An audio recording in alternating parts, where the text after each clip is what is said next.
PK blogs short व्हिडिओमध्ये आपले स्वागत.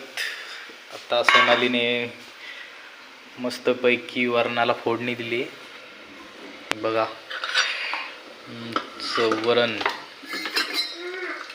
मस्तपैकी वरणाला फोडणी दिली सोनालीने. त्यात ती पाणी टाकल.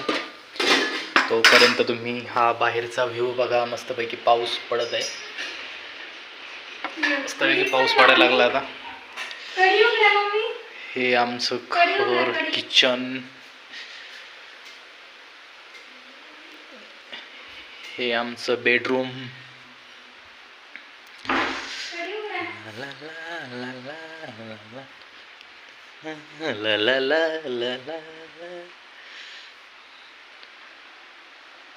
इथून पण मस्त व्ह्यू दिसतो खिडकीतून बाहेरचा.